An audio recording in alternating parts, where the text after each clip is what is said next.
I want to speak to the panel first, Gal, because obviously we had you on yesterday. Will, what did you make of Arsenal yesterday? Because there seems to be a big, of course, there are people that despise certain players, want the manager route, very vocal at the moment, and we understand why. There are other Arsenal fans who are saying, look, we created gilt-edged chances, as you sort of put. It was more about them missing them than anything. This is a case of keyhole surgery is needed. Go and get a striker, go and get another attacker, and the team's going to be okay. How did you view the performance and the ramifications of them going out? I think Arsenal, they weren't bad, right? It's like we talked about. Like, they dominated possession, which was expected. They had more shots, which was expected. I think that they also had bigger chances, which is also to be expected. They're just not clinical, right? Like, that front three that they started yesterday, Jesus, Havertz, and Martinelli is arguably the worst front three out of the big six, right? I know maybe you could say, well, Manchester United is worse, but regardless, like, Arsenal are in a place where they should be winning a title, right? Whereas Manchester United are kind of rebuilding. So to even be in that kind of comparison is just not good enough. I think, just in terms of the overall performance, that's Arsenal's season done effectively in terms of silverware, right? I mean, they can still play for top four, obviously, but there's no chance of you really winning the Premier League. You're going to get knocked out of the Carabao Cup after you play Newcastle in the second leg. And the odds of you winning the UCL when you couldn't even beat, let's say, 13th place Manchester United, is very slim. So effectively for me, Arsenal's season is over. And I think this should be the end of Arteta.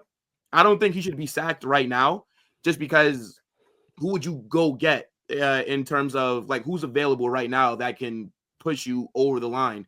So I think what you do is, if you're Arsenal, right, you don't spend any money in January. I don't think that this manager has spent money particularly well, especially in attack, because their attack is trash after spending about 700 million plus. So I think you keep Arteta until the end of the season. And then regardless, unless he wins the Champions League or by a miracle you guys win the Premier League, unless one of those two things happen, right, then you sack him. And then maybe you look to bring in like a Carlo Ancelotti, right? You get a more experienced manager. He comes in. And then maybe that's when, then you give him some money to spend on your attack. And then you have to find a way to keep these players engaged, because I think a problem that Arsenal are going to have is that some of their star players are going to start to look around and wonder, why are they still at the club? They might look at some of these other big clubs that are around Europe, and then they might want to move. So I think Arsenal, they do have to respond. I don't think there's anything that they can do right now. I think it all has to be at the end of the season. But yeah, I think season's done. You're just fighting for top four at this point. And then, yeah, you got to let go of Arteta if you don't win a Champions League or a Prem. But hey, Gal, do you think there's a chance? Sorry, one second. Let me just address what he said, because that's wild. First thing, if you don't sign a single player this window, you're basically leaving him out to dry. And you're saying he's not good enough, so the board should leave him out to dry. That's ridiculous. Basically. That's ridiculous. He's calling for transfers. He's not selling out his players and saying the players are not good enough, because he still needs these players to turn up. But if you guys listen to his past couple press conferences, he's made it evidently clear that he wants improvements, but he has to work with what he has to his disposal right now. And to say that if we actually look back at his transfers in his time at Arsenal, he's numerously wanted to go and sign strikers. We wanted Vlahovic, didn't want to come. We also wanted wingers of quality. Either they didn't want to come, or the club didn't deem that their price tag or their wages were worth it. So I do think he's slightly having to do the best with what he has. And for you to say this is one of the worst attacks, for Arsenal to be competing back-to-back seasons for the league title, for Arsenal to producing the amount of chances that we produce, I do think we're only an attacker away from being up there. That's cap, Gal. You're not challenging for the league this year. You're not challenging for the league this year. You One second. You spent. You say no. Hold on. You saying your manager needs to work. Well, you're saying your manager needs to work with what he's got. Well, it's his squad. He spent 700 million. What do you mean? He's saying it like it's Amorim coming in and working with players he doesn't know. Yes, the man spent 700 million. Yes, the man spent 700 million. He doesn't deserve a penny more. One second, stop it. Yes, the man spent 700 million. But if you actually look at the players that he wanted, if you actually look at the players that he got and what he wanted, you're telling me he didn't want Isaac in 2022? Not everybody gets their first target. Also, we said he settled for Jesus. He settled for Havertz. He didn't settle for Jesus. He wanted Jesus. Yes. He wanted Jesus. Look, he wanted Jesus because he worked with him at City. Okay, regardless what you say, in this situation, to say Arsenal are just writing off the season and shouldn't give the manager any money in this January window is ridiculous. We have an opportunity to still, even if you guys don't rate us or not, we're only 6 points off Liverpool. We still can we can get an attacking player and to get this team firing again. We need Bukayo Saka is injured. Bukayo Saka is injured. Jesus is injured. Ethan Waneri is injured. If you don't get an attacker this window, that is neglectful. And to say you can't spend just because you feel like you've spent money and you've gotten it wrong, really and truly, if you look at Arsenal signings, how many have we really gotten wrong compared to other clubs? Everyone gets signings wrong. It's just you still need to go out there. Yeah, but it's the recent success rate that's the bigger concern. You still need to go out there and rectify it. So to say we're not going to go and continue to spend more money to improve the squad is ridiculous. But you've got to look at the situation that you're in now. You've got no sporting director, so who's going to be really in charge of the transfers? And then you look at why would there be a bit of worry about investing so much right now? Well, the recent success rate, the recent hit rate hasn't been great. And then you go and look even bigger at it. Go look at the even bigger picture. January is always a tough market to buy in. Every team knows you don't have any forwards. So any forward you go and ask for, it's going to be a tax on that. Which forward is going to be available in January that you think Mamouche was available? Listen, I'm not part of the recruitment team. That's another left winger though, Henry. One second. I am somebody who says the club employs scouts. The club have a recruitment team. Even if they don't have a director of football or not, they should have a team of people who make decisions behind the scenes, behind that person, that can also give that intel to the people in charge. The thing that I have an issue with is that we become so risk adverse that we're not willing to even go and spend a certain amount of wages on individual players that we've deemed good enough. We're not willing to spend a certain amount of transfer budget on people that we've deemed good enough. So who was it wage-wise? Even if Benjamin Sesko, even if Nico Williams are available, they might not deem the value for their wages or their contract or their transfer fee right now, or they might value it over the budget, and they might not be willing to do it right now. So I do hear you saying it's difficult to get deals done in January, but we're seeing Marmouche moving. We're seeing Kvaratskhelia moving. You can't tell me we can't go and get something done. I think that where the issue lies is Arsenal. Where the issue lies is Arsenal do not act like a big club when it comes to the transfer window. The last time we've done that was Declan Rice. On a real level, you guys can. You don't act like a big club. You don't act like a big club at all, bro. You don't win nothing. Hold on, but Igal, you made it out like it's much worse there though. You signed Declan Rice last summer, so you had one summer where, in your opinion, you didn't act like a big club. There was one summer where we actually went out and got one of our first choice targets, spent whatever it took to get him done. But since then, but since then we had a horrific window. Or was that just the first window where you were in a position to do that? Because before that, players weren't going to pick Arsenal. But last summer, you were in a position where that could happen. Or you could say in before we were looking for quantity, not quality, and now we're looking for quality, not quantity once again. But we're still not willing to go and spend the money needed to go get that quality. Yeah, because why would you give Arteta more money? Calafiori, I rate him. Mikel Moreno, I don't know enough about him yet to say he's going to be a flop or not. But right now, he's not been doing well. How do you rate Calafiori? Lewis Kelly looks better than him. Calafiori's been injured the whole time. Calafiori, when fit, he looks good, but his issue has been injuries. As for Mikel Moreno, jury's still out on him. And then the other two signings, Raheem Sterling, Neto, we haven't improved enough in the summer. And I'll put my hand up. I was one of the first people to say whatever we did in the summer, regardless, it was just going to be a plus. I thought we had a good enough squad to compete, regardless. So then why didn't he go get that? Okay, so then why didn't Arteta then use that money to then go get a striker or go get one of these attackers that you're saying that the club aren't getting? You're quick to call Arteta a fraud, but you are forgetting that this guy is the reason why we are in this situation.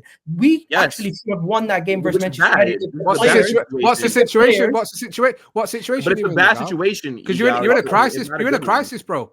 Your team's in a crisis. The wheels are falling off. Your season's over by January. So no. I'm calm. I'm just talking. I'm that serious. I'm having a conversation. Yes, we got. So what you're saying is, you saying your team was good to compete, but what you needed to do, because your team came so close to winning the league, was improve tenfold on what you've got. And your problem was up top, and you did nothing. So now you went and sold a striker, if anything. So now he has neglected what you needed most. So Arteta is the problem. That's what you need to remember. You backing him and saying it's the club not backing him when he's been backed to the hill is ridiculous. So you need to look at the manager. Arteta is literally the solution to our striker problems. The issue is the players he has up front. The issue is the players that we have up front. The issue, Arteta has been trying to find other ways to get this team to perform at its highest level without that elite striker. And you guys can fully see with the chances we create, with the amount of quality we have throughout the team and the ability for us to get from A to B, we're missing that final piece. And for everyone to say, oh, Arteta has to go, I think that's throwing the baby out the bathwater. Wait. The summer signings that you made, right? None of them are useful. Like, let's just be very honest here. Calafiori was not needed. Mikel Merino's a dud. And Sterling is a Chelsea reject. And then you brought in the goalkeeper. Instead of wasting money on 4 bums, you could have saved that, right? And then went in for that big attacker that you're saying that he wanted. I don't think Arteta wants a striker. I think he's perfectly happy with Kai Havertz leading your attack down the middle because actions speak louder than words, right? And the actions that Arsenal are showing is that Arteta wants to build his team to be very defensively solid, and he likes Kai Havertz up front and Bukayo Saka like just playing 90 minutes week in, week out. And now that he's not there, so you're struggling because there's no other plan. So you don't think Gal, let me just jump in for a minute, please, because it's going to be to and fro the whole time. I want to throw a few things in here that have been said because I think we've missed some really important functions here of fan discourse. So let's just start with that base that he's happy with this situation. So do you feel, Will, that there is money to spend? They could go because remember, I know that Julian on AFTV said it's not like going into a supermarket. Well, there are a few players that have buyout clauses, so it's close to going into a supermarket. If you bid 70, 80 million euros, you get the chance to sign Victor Gyökeres. Osimhen is definitely available for around 50 odd million pound right now. Do you think, Will, that it's Arteta that's saying, I don't need them, I have Kai Havertz? Or do you believe the Cronkies are not going to sanction the spending? I think it's a bit of both because it's just a matter of ambition. The reason why I'm saying that Arsenal should not spend money is just because I don't trust Arteta to make the right signings. And I don't think that he's deserved more money. So that to me is why I'm saying just until the end of the season, you keep him, then sack him. But it's just really down to a lack of ambition. Look at Man City, for example. They've been trashed the first half of the season. And now we're 2 weeks into the January window and they're about to get 3 deals wrapped up. It's not hard. It's just, I don't think that the Cronkies trust Arteta to spend more money. So that's a great point. So if they don't trust Arteta... No. 1 second. He's wrong. Let me explain to him, Terry. You're wrong. It's not that the Cronkies don't trust Arteta. The people they've put in charge are lawyers, and they're extremely risk adverse. They don't deem 300K a week for Nico Williams worth it. They don't deem more than 45 million for Benjamin Sesko worth it. They don't deem 70 million for Gyökeres worth it. They did not deem in 2022 that 60 million for Isak in a January window. They don't deem it worth it. Anything over market value for wages or spending, they don't seem to be willing to go. They need sacking though, because that 60 million they said wasn't worth it for Isak is now 150 million if you want to buy him. And the reason I asked the question is this. I understand Will's point about in his world, in his eyes, he doesn't trust Arteta and Arteta doesn't deserve more money. I think that is a fair stance for people to take. If you're an Arsenal fan, though, the manager shouldn't matter because your signings should be club signings. And let's paint a picture here. If Isak was an Arsenal player this season, do you think there'd be 6 points off the top and out of both cup competitions? No. They'd probably be top of the league and in the FA Cup and in the semi-finals. So for me, I'm not defending Arteta directly. I think some of the criticism of his style of play this year has to be mentioned. 2 years ago, when I now infamously said they look scary, I don't care what anyone's got to say now 2.5 years later. They looked so good that season. People like Lee Gunner said, fucking hell, we're going to win the league. So let's not pretend. What I don't like is revisionism. Let's not pretend that Arteta didn't have them playing amazingly well. However, that also means the way you play now, there's got to be some criticism on the manager because clearly he has changed something. At the same time, I've heard some crazy statements from Gooners that I've been listening to on radio, on podcast. Someone's talking about sell the whole squad, get rid of the whole board, change the manager, change everything. And I'm sitting there going, hang on. Just slow down the reactionism for a minute. If you put Isak in this team, most of us think they'd be top of the league. That tells me you don't need open heart surgery. You might need a new head coach, right? I think that's a very, very fair thing to challenge. But for me, Arsenal need to go and spend this January as a club. And you said that if there are accountants that are stopping you, my question is, what are Arsenal fans doing to get those people out of running their football club? You should never trust an accountant or a banker or a marketing expert or a solicitor to make football decisions. That is like trusting me to operate on your eyeball. You're going blind, bruv. You will go, but I can't do it. I'm not an eye doctor. That's what Tottenham have done for you. Terry, you know what changed? You know what the moment that changed the club, I believe, is two things. One, Nicolas Pepe. They brought in Tim Lewis after that to try to make sure that kind of situation doesn't happen again. And then number two, they almost made a similar mistake with Mudryk, who went to Chelsea. The fact that we got Trossard and he was a better signing for 25 million maybe made them think, you know what, we don't need to go and spend that kind of money. What about Havertz for 65 million? What about Declan Rice? I'll come to you in a second, Omar. I get where you're coming from on this, though. But this is where Arsenal fans need to push and look at their board. And I'll tell you as to why. You just park whether Arteta is good enough for a moment. Let's just park that, because I'm going with your world here that they're not sanctioning these things. Even if you would have won the league the last 2 seasons, you would still need to spend again. And this is the one thing about not spending. Whether a manager is trusted or not, no club should be buying specifically for a manager. It should be for a style that's going to live beyond the manager. Can't reiterate that more. Whether you win the league or lose, whether you play well or play bad, you've got to keep spending. And we've seen City, they invested poorly for a few summers. Look how quick that drop-off came. And they were winning and the drop-off came. So whether you guys won the last 2 league titles or not, this situation still may have raised its head, because it's natural in football. There's a reason that nearly every summer Fergie would sell a player where we'd all go, oh, I liked him. It was to keep the squad fresh. It was to keep competition levels high, bring in some new quality, also to give your opponent something new and different that they hadn't worked out at any one stage. And I just think, I understand that the stuff about Arteta, is he going to be good enough to get them over the line? When I'm hearing Arsenal fans sort of defending their club and say, we just can't do nothing, it's too difficult, demand it. You paid one of the highest season ticket prices around.